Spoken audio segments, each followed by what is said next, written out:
to my bedroom. Don't think that me letting you in here is an invitation for any funny stuff.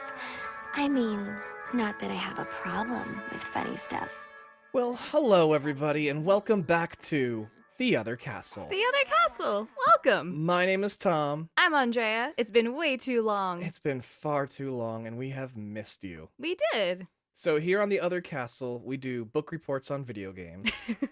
Very good book reports. Very good book reports. And before we get started, we kind of want to explain what's happened to us, where we've been, and why we've taken such a long break. We missed you so much, and it's partially my fault, so you can blame me. Now, let's not play the blame game at all. As you all know, there is a global pandemic going on, but that has nothing to do with what happened with us. No, my stomach fell apart. Yeah, so let's talk a little bit about what happened with you, just briefly, to let everybody know, like, where we went and why we took such a long break. Yeah, my stomach basically crapped out on me. I had to have a surgery. I was on bed rest while I was healing. I'm still kind of healing, but yeah, my stomach just stopped working, and I had to get some new aftermarket parts for my stomach. I have some metal inside of me now, which is kind of cool. Yeah. But I'm getting better, and we've missed you all so much, and we're excited to get back now that I can stand and sit and walk and do really cool normal things. Do normal things like eat.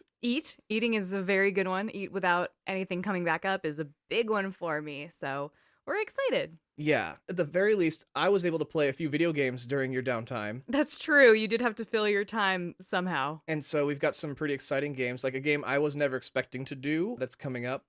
Let's give like a little brief hint at some of the games coming. Spooky. Ooh, yeah. So one is 1970s dance Elysium. I don't know another word for Elysium. So Disco Elysium. I don't really know that word in general. Yeah, that game's coming up. We're going to give you guys one that I've heard you guys request so much. So, yes, Five Nights at Freddy's will be this season, most definitely. Dun. What else we got coming? I have a game that I got weirdly into that truly gave me nightmares, like genuine nightmares. Mm-hmm. It's a little creeper called Outlast. So, speaking of Outlast, so we actually have already recorded that episode. We recorded it just before Andrea got sick. It was supposed to be our premiere. So that episode's actually going to come out next week. Yep. We felt like we needed a little explanation for where we've been, and we did not put that in that episode because we recorded it without knowing any of this stuff was going to happen.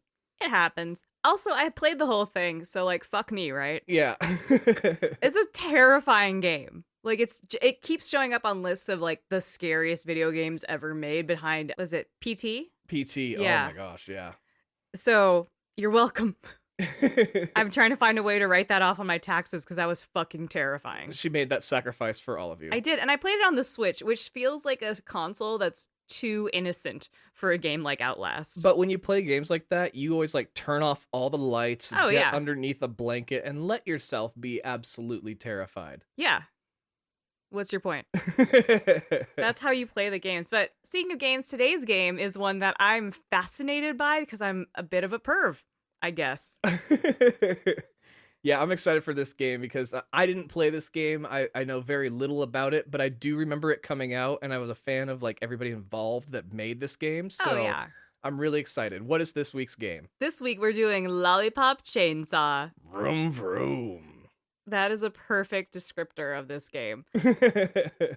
So this game came out in North America June 12th, 2012. It's almost in its anniversary year. Maybe we'll get a remastered edition. Almost We're not going at 10 years. Okay. We're so not getting a remaster. This came out on PlayStation 3 and Xbox that summer. This is from Suda51, who's a Japanese game designer. Okay. Partnered with the now much more famous James Gunn. Right. He was not a big name in 2012 when this game came out. He was a weird kind of B-C-list creator at the time, and now he's full fucking A-list Marvel creator and DC creator.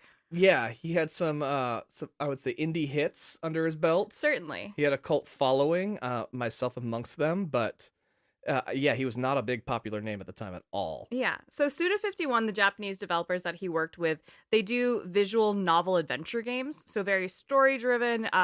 The Silver Case is one of their games, No More Heroes, and they don't have a very extensive catalog. Okay. And James Gunn at the time was just kind of around from Slither. Right, that was like his one big hit.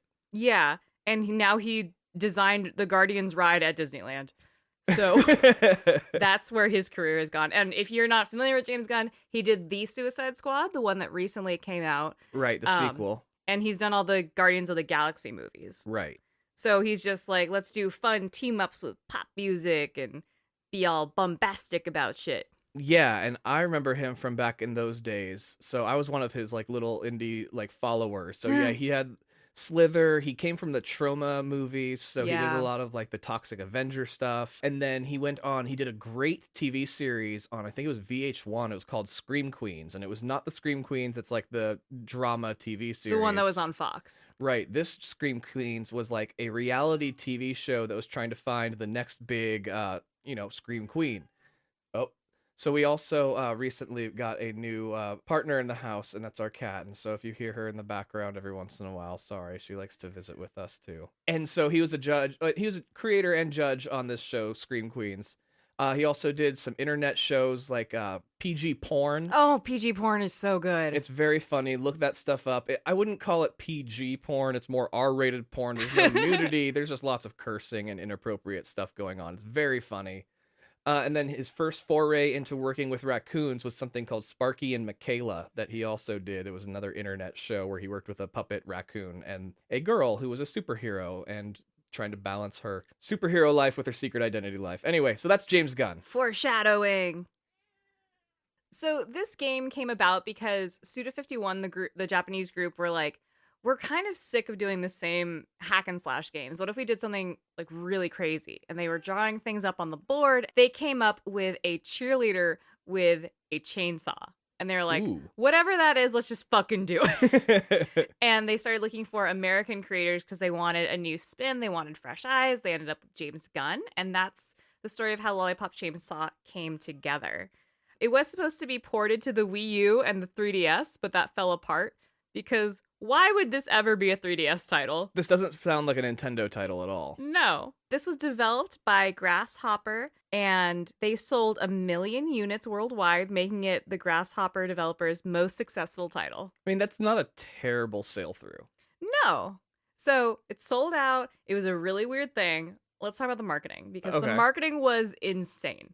Do you remember this? I mean, like I said, I remember this game coming out. One, because I followed James Gunn, but also because GameStops had these advertisements in their stores and stuff, and they were just so over the top, and it was so colorful and so bright. And so ridiculous. It was like, the protagonist, Juliet Starling, is a skinny, blonde, white girl with big boobies, a round booty. She's skinny. She's like typical hot cheerleader, and they used the shit out of her in every piece of marketing material. Not quite Harley Quinn, but basically Harley Quinn. And voiced by Harley Quinn. Oh, is it Tara Strong? Oh, it's obviously Tara Strong. The Tara Strong. Okay. There's not a project she's not involved in. Tara Strong knows a good Tara Strong project when Tara Strong sees one. Tara Strong speaks in third person. That's why Tom's doing that. Yes, if you've ever had the pleasure of listening to a Tara Strong interview, she does speak in the third person. That's fun. Tara Strong is a big name. She's been a big name for fucking ever. So obviously that helped get some clout for the game. The E3 debut of this in 2012 was the same year that Borderlands 2 was announced, Call of Duty Black Ops 2, Dishonored, Sleeping Dogs, a game that you played and loved. Oh, yeah. Assassin's Creed 3 came out. So it was a pretty big year for E3. There's a lot of big titles, and these are tentpole titles that came out. Easy to get overlooked. Speaking of Tara Strong, Tara won the 2013 Behind the Voice Actor Award for female voiceover for this game. Oh, really? Yeah, so she won an award for this game. I mean, anytime Tara Strong goes after an award, Tara Strong's going to get it. It's actually pretty hard to knock Tara Strong off in a voice acting category, in all fairness. That's fair. Speaking of accolades for this game, though, the critics didn't particularly love it. No. Metacritic gave it a 67 out of 100. Polygon gave it a 6.5 out of 10. IGN gave it a 5 out of 10. GameSpot gave it a 6.5 out of 10. One weird outlier, Destructoid, gave it a 9 out of 10. So we're more just concerned for those guys and if they're doing okay. I mean, that would be certified fresh on Rotten Tomatoes, to be fair. Yeah. So let's call it a C. So it was a solid performer for an average game. It came out. The Daily Telegraph said of this game, it's erratic, smart, limited, but nevertheless a lot of fun. Lollipop Chainsaw is something of an endearing mess. An endearing mess. Yes. Ooh, I love that. And then oneup.com said, feels just as empty and image focused as the latest Tim Burton production.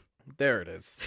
So, you know, that's how they feel about it. But you know what? I'm going to tell you about it, and I'll let you decide how you feel about it. The critics found it middling. Let's see how we feel. All right, so the game starts on Juliet Starling, like I mentioned. She's turning 18 today. It's her birthday. Happy birthday. Yeah, she's a skinny blonde, big boobs, big blue eyes, and she hunts zombies. She's a zombie hunter. Ooh. She is. She's a cheerleader, and the entire game, unless you unlock special skins, she is in her full cheerleading uniform for San Romero High.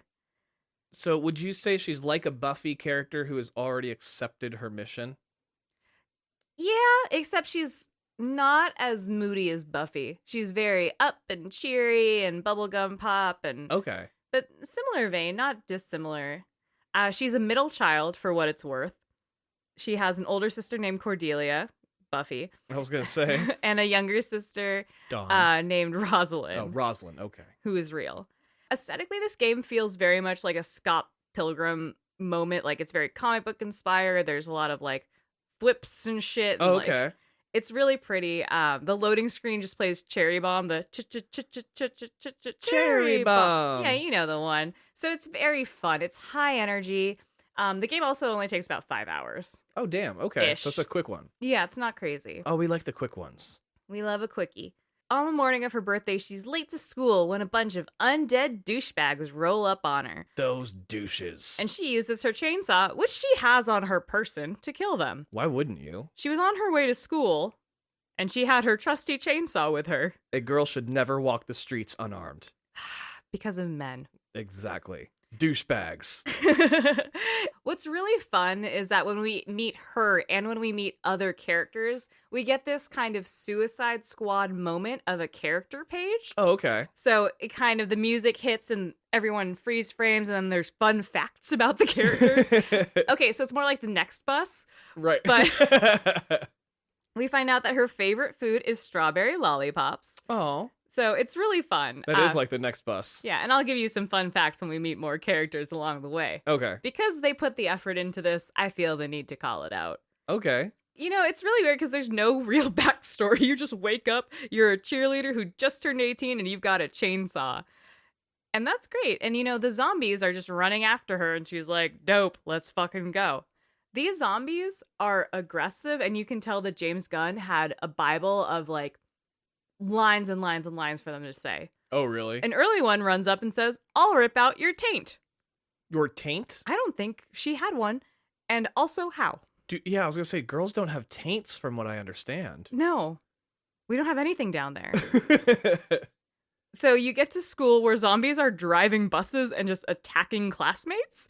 So you have to fight your way into school and no one else is fighting. And it's just you with a bunch of scared children and zombies. Well, it is your job as the local zombie hunter. As the local zombie hunter, exactly.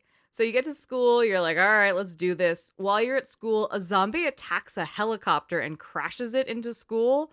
And she goes, he's probably dead. Oh my God. So, and then your mom calls you and says, hey, don't do anything stupid, and then hangs up on you. Not like, come home. Or like, remember your training. She's like, don't be a dumbass. Oh my gosh. Yeah, no, she does not have the same mom as Buffy does then, does she? Well, Buffy doesn't have a mom anymore. Oh my God, that's so heartbreaking. What? Too soon. It's like if 2007 Michael Bay did The Last of Us. It's ridiculous. So she gets to a park where she meets up with Nick, her boyfriend. As she sees him, he gets bitten by a zombie in the hand. Oh no. I know, which is exactly what happened to Ellie. Oh, that's right. We find out per his character card that his GPA is a 2.7, by the way. Fun fact, he's a dumbass. So he gets the same grades that this game got. Basically, okay. Barely passing. We recognize that you showed up, you didn't do great. And he's voiced by Michael Rosenbaum. Oh, I love Michael Rosenbaum. He played Lex Luthor in Smallville. Yes, and don't you love his podcast? Yeah, and he's got a really great podcast called Inside of You as well. Gross. Yeah. That's great. He is wonderful in this game. Mm-hmm. I found his voiceover just delightful. He genuinely made me laugh. He's cool as shit. Oh, good. He also did some of that PG porn that we were talking about. Fun. So he's in the James Gunn camp. Yeah, he's one of his good buddies. I would say, like, him and Nathan Fillion are, like, his two guys. Okay. And another guy who's going to show up later who called me sexy once. It's fine. We're not going to brag about it too much. It is Michael Rooker, right? It's Michael fucking Rooker, who I met, and he called me sexy, and I have a selfie of us. He played Yondu in the Guardians of the Galaxy movies. The He's blue Mary guy. Poppins, y'all. Yeah. So Michael Rosenbaum, aka Nick the boyfriend, he's a white boy. He's a football player. He's got his fucking Letterman on. He's got slick, cool guy hair. So he gets bitten by a zombie, and he's down on the ground. He's looking at Juliet. He's accepted his fate, and he says he kind of sort of loves her. And she says she loves him too, and takes her chainsaw, and she cuts his head off. As you're supposed to if they're going to be zombified. That's true. So that's the end of the first stage, and it's really cute. At the end of each stage, you get a report card of how well you did. Oh. She's in high school. So cutting off your boyfriend's head is getting an A? you're not graded on that. That's pass-fail. Okay. You're more graded on how many civilians you save and how many zombos you get and combos and... Zombo combo? Zombo combo! Oh, I like that. The report card does too. So Nick feels great after being decapitated and wakes up shocked that his body's gone. Juliet says she did a magical ritual to keep his head alive. Oh my gosh. And he's like, cool, babe. How do you know how to do that? And she's like, well, I'm a zombie hunter. Don't hate me. And he goes, that's not related. So What the wait, fuck? his head stays with her for the rest of the game? Yes. So As like a sidekick? yes. So she picks up his head and she attaches it to her hip and she's like, you're with me and I love you. And he's like, please tell me more. Okay, so this reminds me of a character, and I'm sorry to tell everybody we're not doing this game, but God of War, the most recent God of War, he had a character who like got his head cut off and was like doing quips and shit as he like hung off the back of Kratos' belt the entire time. So it's like that. So it's like a head that's just like on a belt, That is exactly what it's like. quipping the whole time. The entire time. I love it. Yes, and he's kind of like on her cheer skirt, which there's no belt loops, and he's just kind of bouncing next to her butt the whole time. So yeah, she did some black magic on him or whatever the fuck, saved his head, and she's like, I'm a zombie hunter. Somehow you don't know this even though we've been dating. And he's like, it's a weird day. Happy birthday. I love it. So you hack and slash your way through the school and run into the most stereotypical, like, Mr. Miyagi-ass sensei at the school.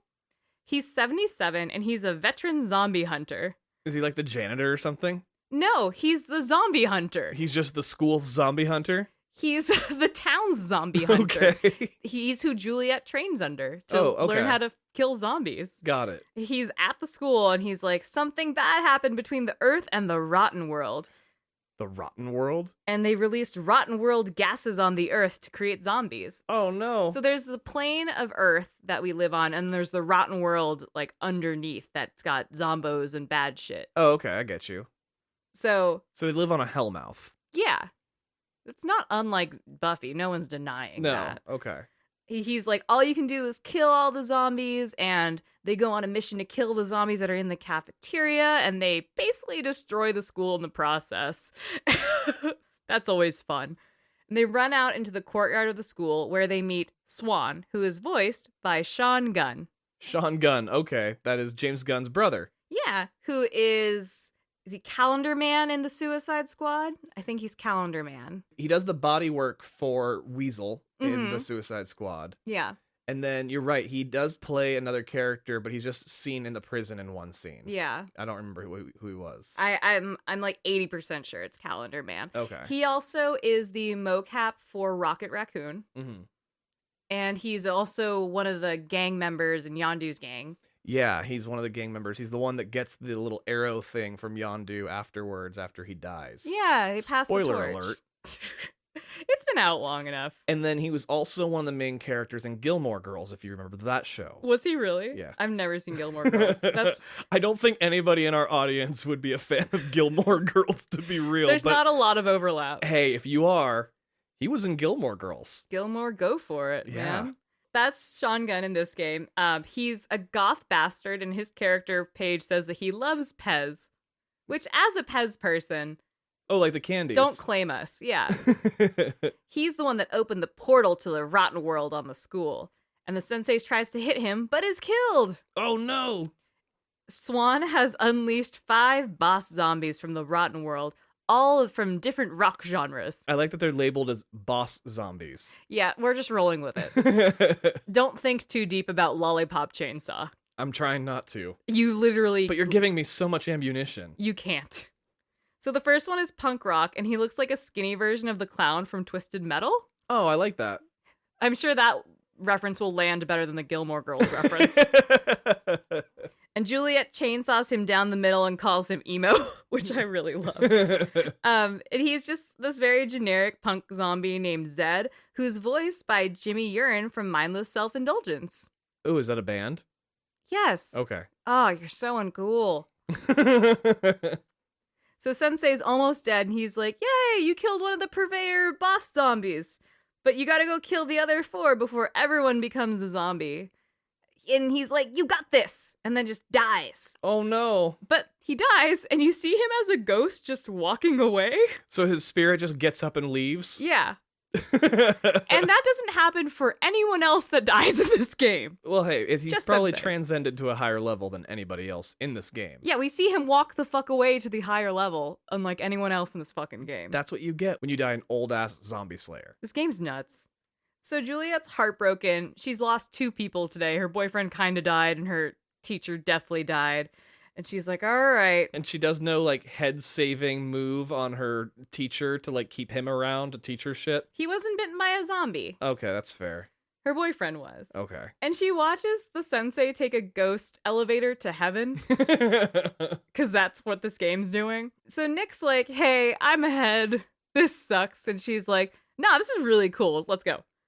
She completely does not give a fuck that he's sad about this, which is very funny. It starts raining, and Juliet notices a full flying Viking ship being led by Vicky, the Swedish death metal drummer Dark Purveyor. So we see the second boss nearly immediately. And Vike is voiced by my boyfriend, Michael Rooker. Oh, Michael Rooker, we do love him. How could you not? He's so wonderful. He puts so much effort into every role he plays. Absolutely. Ugh, he's just so good. So Juliet sees her bigger sister, Cordelia, who's voiced by Linda Cardellini. Oh, we love Linda Cardellini too. She is the wife in Hawkeye. Yeah. She is the bad bitch in Freaks and Geeks. She plays Velma in the live-action Scooby-Doo movies. She's wonderful. Yeah, she's just excellent. So she's big sis Cordelia, who's very like punk rock, and she's hanging off the side of the ship. Cordelia's 20, and on her character card, her turn-ons are guns, quesadillas, and bullets and enemies. Her turn-offs are talking in movies, the color blue, and sea monsters. The color blue? Turns her off. Oh, I can understand it. Dries her right up. So she drops off a birthday gift for Juliet and gets back on the ship. So now we find this gift and we have to just go fucking help. Her gift is a range weapon. It's kind of just like a missile launcher situation. So, well, that is very useful. Because it's her birthday, she's going to get gifts throughout the game, which is just upgrades. But since it's her birthday, it's kind of cute and things come in a box with a ribbon on it. I do like that. So Juliet and Nick are getting to know each other more while she's running around and just doing a hack and slash. And she's like, I've been a zombie hunter my whole life. And he's like, what the fuck does that mean? And she said she got her first kill at 6 months old. At 6 months? Yep. Does she go into detail? Not enough. Oh, I need to know how a 6-month-old takes out a zombie. This is why I wanted to do this game. I was like, there's no way this is interesting. And then I got into it and was like, this is fucking insane. So wait, sorry, I must have missed it. How long have they been together? It's undetermined, but it's long enough that they're saying I love you. But not long enough that he knows jack shit about her. Yeah. Okay. So if she hasn't revealed her secrets to him yet. Have you dated a teenage boy? No. So they don't ask questions. Oh, okay. If there are teenage boys out there, ask questions if you date someone. Yeah. You might be dating a zombie hunter. You don't know. You wouldn't know unless you asked. You don't ask questions. I've dated teenage boys when I was a teenager. They don't ask questions. That's fair. there's a couple back and forth. They're just kind of dropping some exposition about the world and how fucking crazy Juliet is. And Nick's like, this is a fucking day. So Juliet catches up to Cordelia, who helps her get on the Viking ship to kill Viking. She ends up cutting him in half, which it's so fucking sick in the gameplay. It's pretty. And it's then bloody, right? Oh, it's fucking gory. It's a James Gunn production. That's fair. He goes hard R. And she cuts him down the middle in half, and then the two halves fight her. So one's like just the legs coming after her and shit. Like, they did get creative with how the bosses progress, which is really fun. Okay. So he's his own disembodied head who runs after shit and fights her, and that part's really fun. She eventually does kill him, and he lets the ship crash, because what the fuck else is he gonna do? Yeah.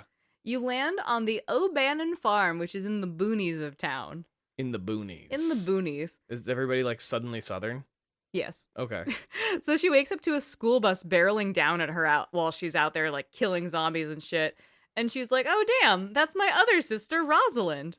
Her other sister? Yeah. Now, is her sister also a zombie killer? Oh yeah, it's a whole family thing. It's a family tradition? Absolutely. Okay, good. Like Cordelia, she's a sniper. She specializes in range weapons. She's a total like badass sniper bitch. Okay. She's turned on by bullets in her enemies, That's as I fair. mentioned. That is fair. So Rosalind is 16 and she's chaotic as fuck. She's a lot. She clearly doesn't fully know how to drive. Oh no. So she's kind of like flopping the bus around, and Juliet's like, Jesus Christ, why are you like this? It's hard for an adult to drive a bus. And we got a child driving one. That's fair. So Juliet's fighting all these farmer zombies, which kind of feel like Uncle in the Red Dead zombie game. Maybe I just want everything to be Red Dead because how could you not? I Right. love Red Dead. Rosalind is mowing down zombies in the bus. You're helping, so you're both kind of attacking all the farm zombies. There's big evil chickens and just weird farm shit. Like, they clearly were like, we can't have this whole game take place in a city. We'll come up with a farm slightly outside of town and do some fun farm shit. At least they found some way to break up the monotony, though. Yeah, which is cool. There's one section in the game that's really fun where you use a huge crop thing, the things that just drop in crops. I'm a city cat. I don't know. Drop in crops? Yeah. I don't know. What is it doing to the crops? It's putting them in the ground. Okay. And you use that to like flatten farmer zombies and stuff, which is kind of cool. Okay. Anyway, after you get through those sections, Rosalind whips the bus up to Juliet and is like, get in. We gotta kill the zombies. And Juliet's like, yeah. And Juliet gets in and she's like, something's amiss. Obviously, bitch. But it's not Rosalind. It's the third purveyor, Marshika. Oh, no. She's voiced by Shawnee Smith, who is in Saws number 2, 3, and 4. I don't know who Shawnee Smith is. Haven't seen those, but thank you for your service. Oh, you know what? I bet that's the girl that was his like apprentice in those ones. Okay. Haven't seen him. I know who this one is. So she's the psychedelic rock purveyor. So it's very okay. like 60s. We're taking acid. Janis Joplin, little Lilith Fair, little Charlie Manson. So she reveals that she's captured the real Rosalind and has her trapped in a bubble. In a bubble? In a bubble. Oh, no. And she fights with bubbles. She's a whole bubble bitch. Juliet tells her to choke on her Birkenstocks, which I found offensive. As somebody who got married in Birkenstocks. They're comfy. They are comfy. I get blisters really easily. When she kills her, Juliet saws her Lilith harp apart and notices that even though they killed Marisha, Rosalind is still gone, which is scary. Where did she go? We don't know. She's in a bubble somewhere. Oh, okay. Floating off into nothing? Yeah. So Juliet gets a call from an auto-tuned male voice that's taunting her. And he's like, I've got Rosalind. I need you to meet me down at the Fulci Fun Center, which is an arcade downtown. And he wants to fight for Rosalind. And Juliet's like, what the fuck? And Nick was like, it's a trap. Now, when you say that they've got a auto-tuned voice, are we going T-Pain or are we going the Scream Ghost? Oh, it's T-Pain. Okay. It's like, whoa. Okay. Nick's like, come on, it's a trap. And she's like, I don't have another option, to be very clear. We have to go help her. So, like, perfectly on cue, this bright light takes over the screen, and we meet my favorite character, Gideon Starling, Juliet's DILF. Juliet Dilf? Juliet's DILF, her dad. Oh, okay. He's so stupid hot. Oh. He's voiced by Greg Henry, who plays Grandpa Quill in the Guardians of the Galaxy movies. Oh, okay. Everyone in here ends up crossing paths with James Gunn again because he's like Adam McKay and all his frat pack, and like Judd Apatow and his boys. Like, yeah, he's fiercely loyal to his people. Aggressively so. Gideon Starling, the dad, he's this cool Americana Elvis rocker dad. He's on a motorcycle. He's got a pompadour. He's a professional zombie killer, and per his character page, he loves peanut butter and pickle sandwiches. Ew. I know, it's disgusting, but... That sounds terrible. But it sounds cheap, so he sounds like a cheap date, which I love. He's so hot. So this is the first time that Nick is meeting her dad, which isn't crazy. Like, you know, it's not normal to meet the parents super quick. Right. But still, like, you do wonder how long they've been dating. It's a little awkward because he knows that Juliet's been dating someone. This is the first time they're meeting, and he doesn't have a body. He just doesn't have the balls. Or the arms or legs. And Gideon is like, he tries to be very much a dad about it. He warns Nick where he touches Juliet, but Nick is, again, just a severed head, so he's like, what's the plan? Not even really that worried about it. You can't be. I wrote this down because it made me laugh. So the dad's like, how are you going to protect my daughter? Throwing magic stars with your tongue? And Juliet goes, maybe, Dad. Nick's tongue is very limber. And the dad's like, damn. How do you know that? And Nick goes, she doesn't. So, you know, if that doesn't capture a moment, Dad is like, fuck this shit. Don't touch my daughter. You're useless and I fucking hate you. Nick's like, fair.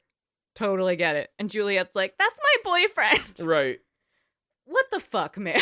At least you never have to tell him to not get handsy. Because you can't, because he's a severed head. Yeah. Like, do you remember meeting my dad? Yeah. Kind of. Kind of.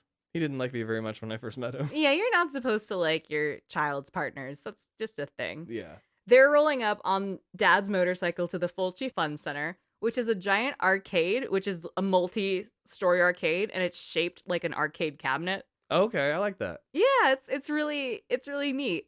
So Juliet plans on being a distraction for the fourth purveyor while Gideon goes in to save Rosalind. Juliet pitches that plan, and Gideon starts crying, saying his little girl is a tactile genius. He loves it.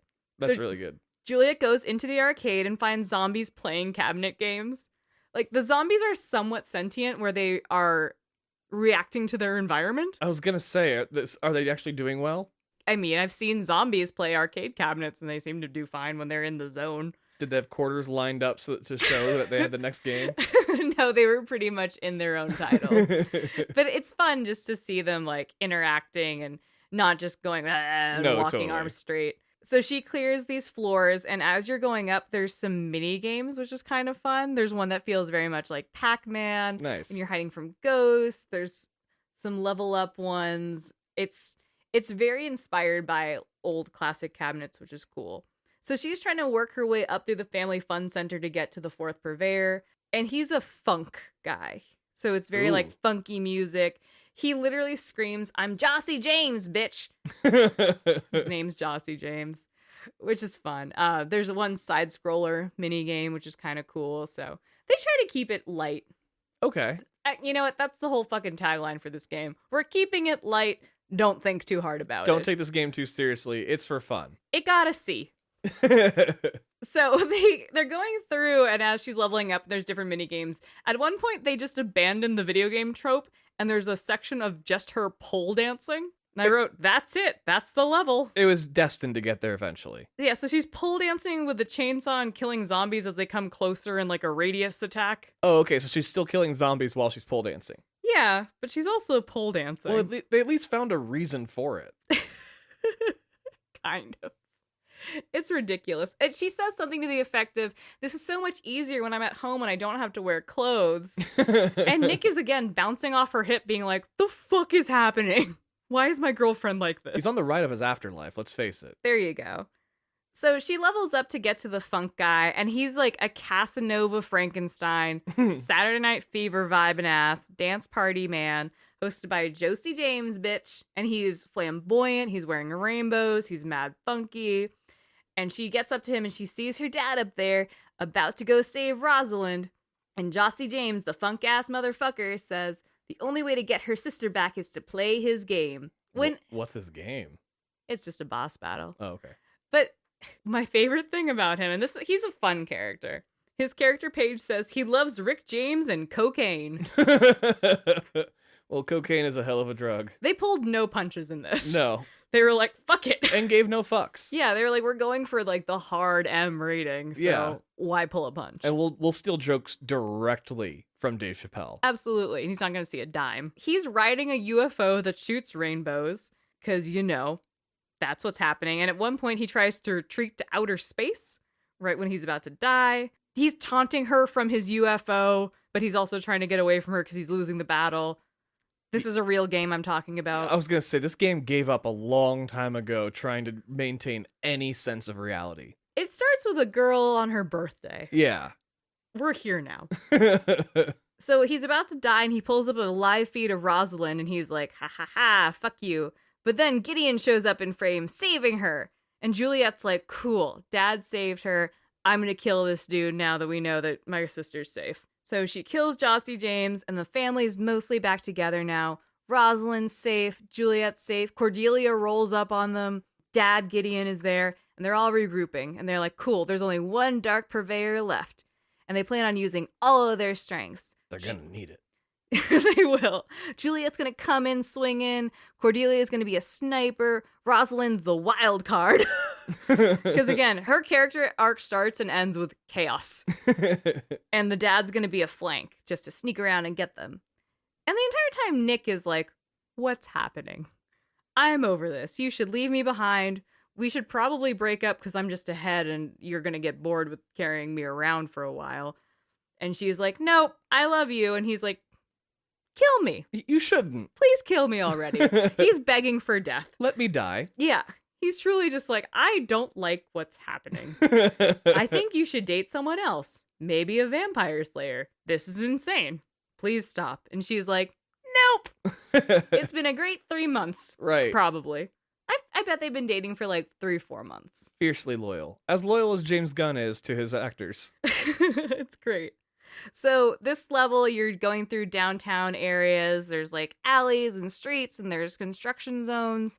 You find a highly infected construction zone and Rosalind takes the opportunity to get you on a wrecking ball and kill zombies with you. Oh, that sounds fun. Yeah. So, they do fun things. So it's not super monotonous because some people have said it feels it is hack and slash. Mm-hmm. So it can feel very monotonous, but they do certain things to liven it up. Because they're not doing like build your own weapons like other zombie games do, are they? They are in a funky way. You earn credits and you can buy different combos and moves and stuff. So it's not like you earn your move set. You have to go buy your move set. Got it. And you do get some upgrades along the way. So the entire time Juliet and Nick are fighting about consent. Because he's like, I don't want to do this. And she's like, nope. This doesn't have a good message to give. Nope. It doesn't. And they're also fighting about their future. Nick's feeling like Juliet just thinks he's a head boyfriend and like wants the novelty of dating ahead. And Juliet's like, no, I love you. Like, you're my partner. And he's like, I like your optimism. He was going to break up with her, wasn't he? I think he wanted to. I think he was absolutely going to break up with her, and then he died. And then it was like, oh, fuck, now I'm kind of stuck with her. And it was her birthday. Yeah. So he's like, if I get through her birthday, give it 2 weeks, I'm in the clear. And I'm not the asshole. Right. Oh, no. Like, we're going to go to different colleges. It doesn't make sense. I want to fuck new people. Totally. Nah. He had no intention of making this relationship last, and now he's like, I'm stuck with you. I'm literally attached to your hip. This is terrible. So Gideon sees the last purveyor, and he's like, Juliet, I've got eyes on her, and I give a small blessing to Nick, so I'm kind of cool with this. You're okay. And Nick's like, I just want to go home. I just want to die. I want to go to die. They get to a church where Swan, the Sean Gunn character who opened up the world of the rotten world on Earth, he's there. He looks like Death Note and Beetlejuice fucked. Ooh. Very, very goth. So the last purveyor rolls in on a flaming motorcycle, leather jacket, the whole deal. Hell's Angels. Yeah. He's Louis Legend, who's just kind of a generic old school rock guy. He's riding his bike in game during the battle, which is kind of cool. Just keep it fun. Okay. After the first phase of the battle, his bike turns into an elephant monster, which aesthetically looks great. Elephant monster? I said what I said. Okay. So as he kills, Juliet's like, bitch, you're next at Swan. And plot twist, Swan's laughing. Why is he laughing? He told us at the beginning of the game, he doesn't say game, he's like day, whatever the fuck. Uh-huh. He needs to open up hell and the ritual must be done.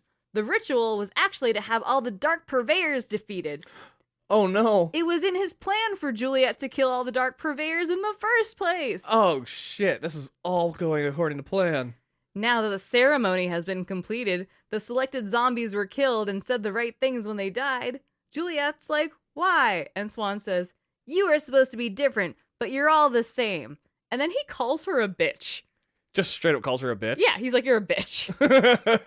And she's like, what the fuck, man? And he's just like, you girls are supposed to like me, but you don't, and I'm emo. So I opened up the rotten world to kill you all. Oh, so it was because she wouldn't go out with him? Literally. Okay. Which is fucking dumb. And then he shoots his own head. What? And his body gets pulled up into the sky. And his voiceover says he was rejected by the world and wants to make the world suffer because he wasn't loved. Which, spoiler alert, happens in the Girl Ghostbusters movie, too. Right, I was gonna say, this sounds so much like the Girls Ghostbuster movie. Oh, totally. So these zombie corpses rise to a multi-story being. The zombie of zombies. Kill-a-billy. So, like, these zombies, like, their bodies connect to each other and, like, make, like, a Transformer zombie or, like, a Megazord zombie? Okay, to speak on Ghostbusters one more time, it's like a giant Stay Puft Marshmallow zombie that's, like, as tall as a building. Okay. Because I think we're in Ghostbusters territory now. It's fucking crazy. This game doesn't give a fuck. No. And he's just like a big Elvis rockabilly zombie. Okay. That Swan's like got fucking resurrected into this world. And Juliet's like, why? It's my birthday. So she gets this call from Sensei, who's calling her from the afterworld, because that's a real fucking thing. And he's like, to kill him, you have to get very close to him. And she's like, that sucks.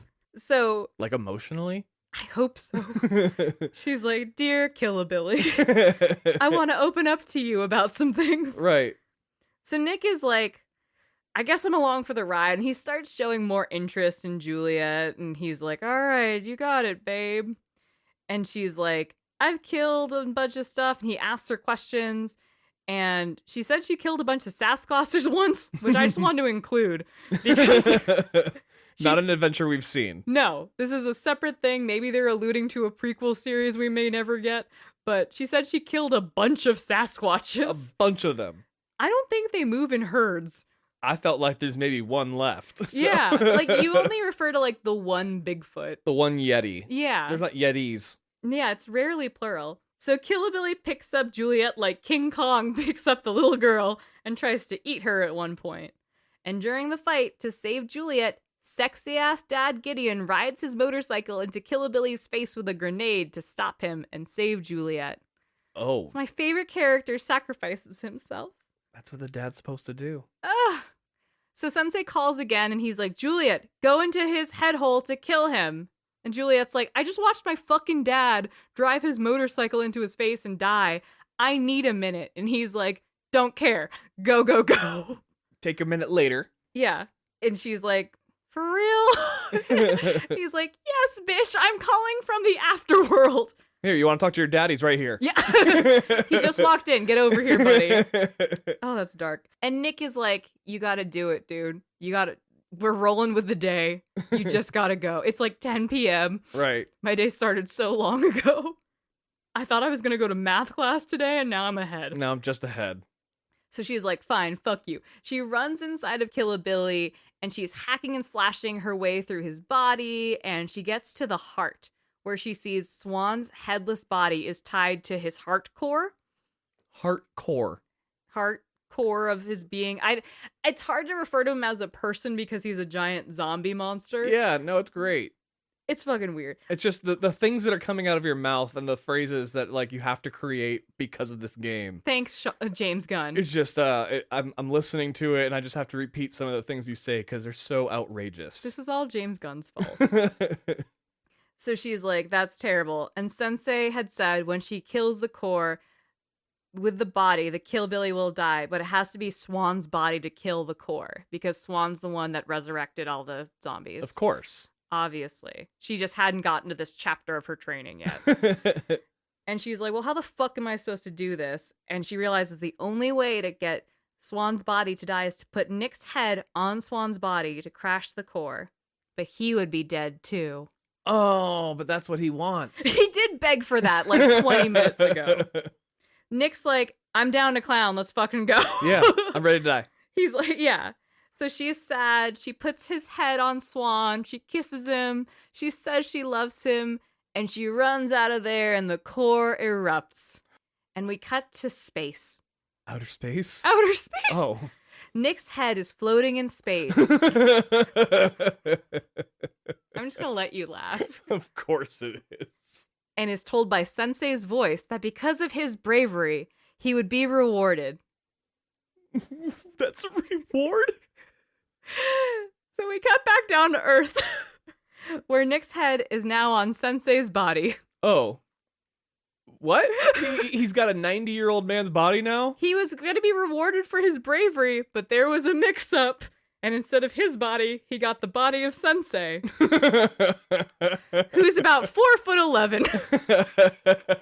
His head comes right up to Juliet's tits. Oh, that's all right. We're back on Earth, and Gideon is alive, save for one testy. One testy. Yeah. So, to reiterate, both of these men died. Right. Nick's been dead for a minute. Right. Basically, right? Like, he had black magic to help save his head. He was an 18-year-old football player, and he was an attractive football player. Okay. He dies. He comes back as a 4'11", partially 77-year-old Japanese man. Gideon, on the other hand, dies also bravely, saves his daughter, saves the world. He comes back and he's only missing a nut. He's just missing a single nut. A single nut. And he's had his kids. He doesn't give a fuck. He was already old. He was married. He had 3 girls. They're all badass zombie hunters. He doesn't need 2 nuts. Right. He's fine. And he's gorgeous. So, and he said he lost in the past, but it's okay because he fixed it with a staple gun. Which, give us a show, not tell. I want that scene. Right. So it's Juliet, Nick / the Sensei body, her sisters, her dad, and she's like, this was the best birthday ever. This is all in one day. They walk off into the sunrise. Into the sunrise? Yeah. Oh, I like that. So it's within a 24-hour period. Okay, so it's an episode of 24. Yeah. With Jack Bauer. Kind of. And now that we're at the end, there's 2 endings. 2. He learned from Marvel early. He did. Well, no, I'm sorry. There's a good ending and a bad ending. Ah, got it. So the good ending, if you save all your civilian classmates throughout the game, you have birthday dinner and cake with Juliet's mom and sisters, and it's a sweet moment where you're like, oh, hell yeah. Oh, the cake's not a lie. Happy birthday, yeah. If you don't save all the civilian classmates, mom is a zombie, and chaos ensues. Oh, no. Oh, no. There is no cake. No, the cake was a lie in that one. Oh. And that is the magical story of 2012's Lollipop Chainsaw.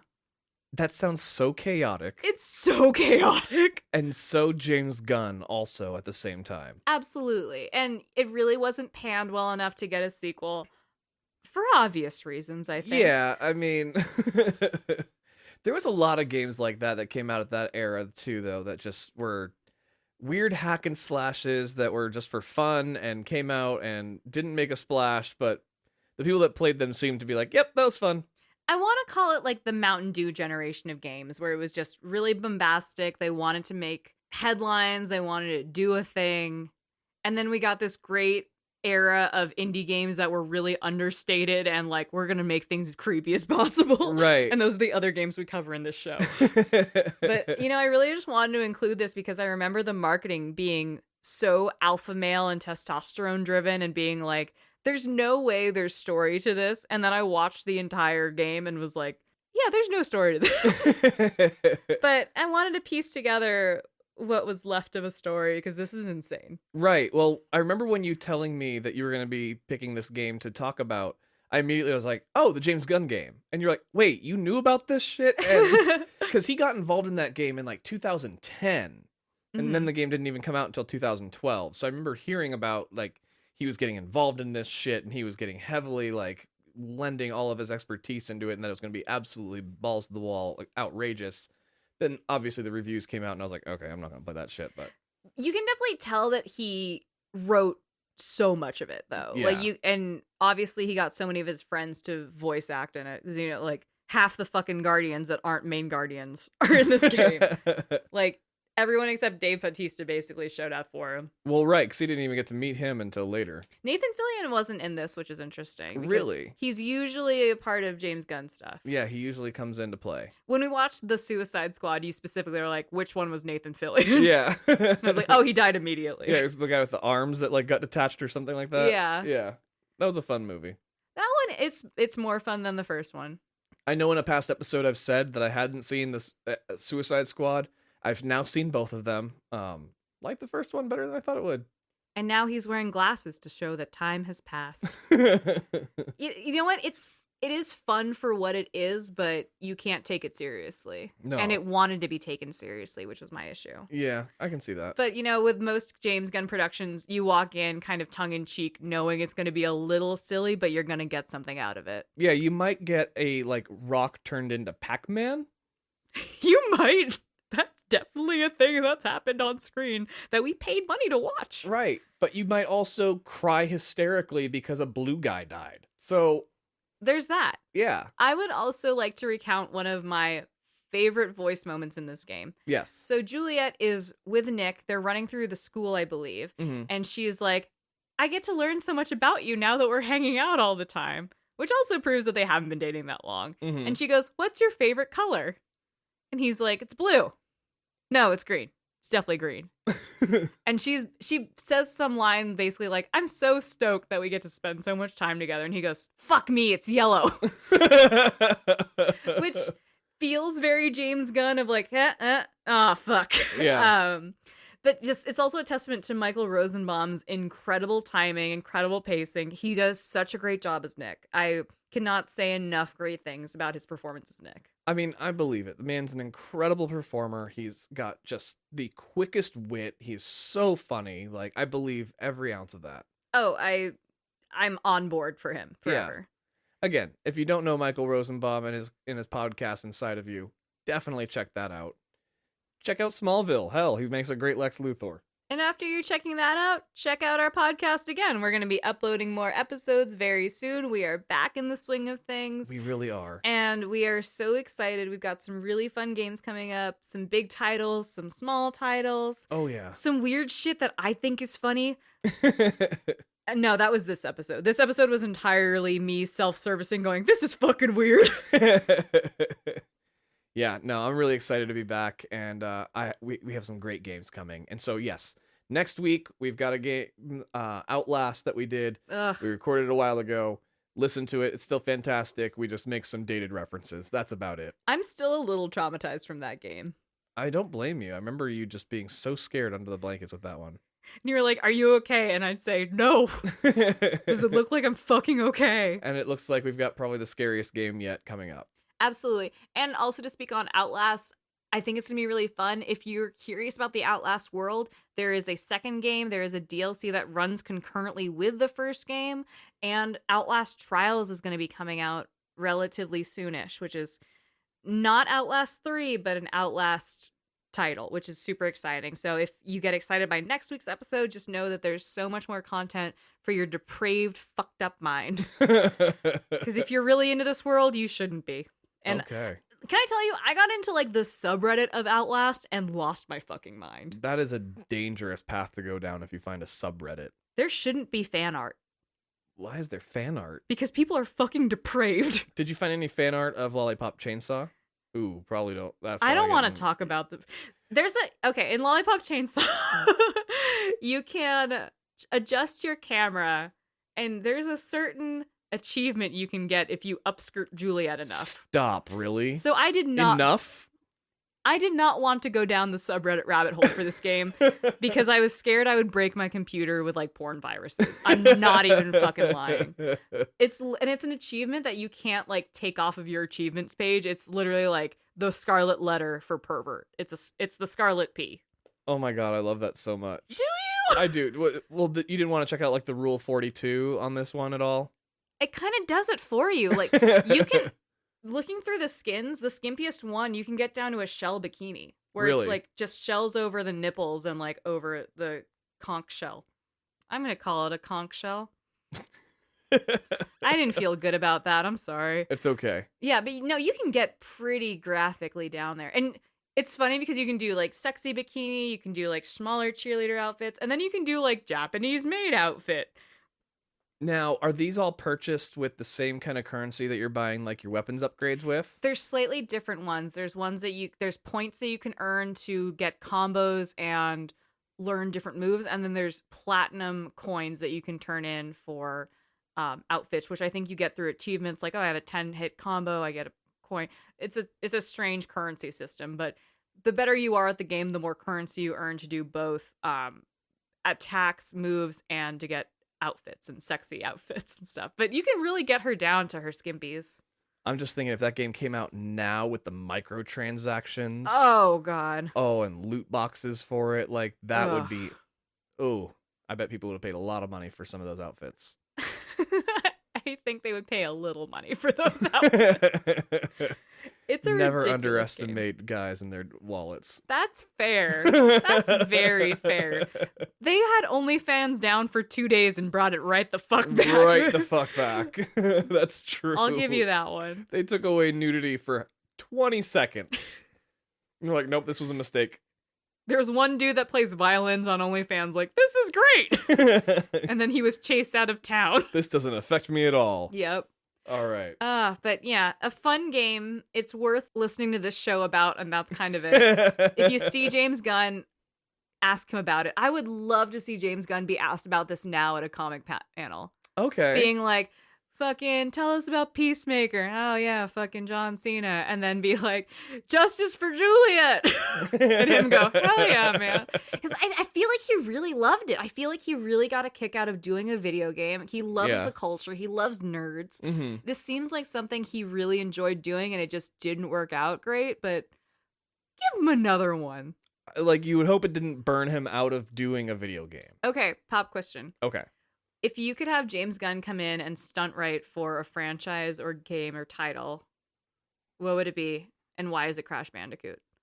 Okay. I'm kidding. I mean, Crash Bandicoot, there's no talking really, so it'd be... Ooga booga. Yeah, there's really just the ooga booga of it all. I'd love to see him do a role-playing game. Okay. Yeah. I don't know what franchise necessarily I would want him to jump into. Maybe something new. Yeah, but I think a role-playing game would be really cool with him. Okay. Because he can bring that comedy, he can bring that action, and he can bring that, like, tearjerker. Would you want to... You mentioned this game earlier. Would you want to see him rewrite God of War? God of War would be pretty decent. With Dave Bautista as Kratos. Is it Kratos? Kratos, yeah. I mean, I feel like you're just knocking it out of the park so far. Keep going. I got nothing else. No, I got nothing. Sean Gunn as the little boy, but he's like an awkward teenager. Yeah. Who's just kind of over it. I don't know. I feel like they're going to just cast Finn Wolfhard in that because he's just the kid. He only does period pieces. What do you think God of War is? Fair enough. Very fair. It's the, like, 1080s, but, you know, instead of the 1980s. The 1080s. Oh, it's so fun. And just give him another game. I feel like now that he's a more developed writer, he's been reined in by Marvel, he's been reined in by DC, he knows how to refine his craft. I think he could do something really cool. I think so too. Let him and Nathan Fillion do a Firefly game. Because I think he's at a point where now he doesn't need to be edgy for the sake of being edgy. That's very fair, because this was very edgy for the sake of being edgy. This is the era that he got in trouble for his tweets from. Yeah, if you all remember that. When he lost Guardians 3 temporarily, it was from this era of tweeting and stuff. Of his career and stuff, where he's just being super edgy. Yeah, and he'd use gay as a slur. And he's since apologized and said, I understand why that's offensive, and I've made amends to work towards that. And, you know, you see by his actions, he's not using gay as a slur. He's not being disrespectful for the sake of edge, you know? Yeah. But I'd love to see him do another game. I think this was a good practice, and frankly, the dialogue was really fun. Yeah. Like, let him write. He does have fun dialogue entirely. Totally. He's a unique voice. I'd love to see more from him. Wonderful. I would like to see another game from him as well. All right. I think we're done with this game, though, because I'm losing my fucking mind. It's all right. We'll cut this one down. All right, Goombas. Thank you all very much. We are so excited to hear you next week. See you next week? Hear you next week. For you to hear us. For you to hear us next week. That sounds so insane. I mean, we have interacted with a few of you. Some of you have sent us fan mail. We appreciate it. You've reached out on Instagram. Love that. Love it. Like, seriously, love hearing from you. Please keep reaching out. We'd love to. Our email is in the show notes, so if you have suggestions for games, we are literally doing FNAF because people have asked us for it. Because of you all. And I'm willing to play weird shit since, you know, I've played Outlast purely for this game. So Tom played Bendy purely for this show. I did. Despite hating it. And then I played games not for this show and then realized, holy shit, we have to do this game for this show. It's great. Yeah. All right. Thank you all so very much. We are so excited to be back. All right. Until next time.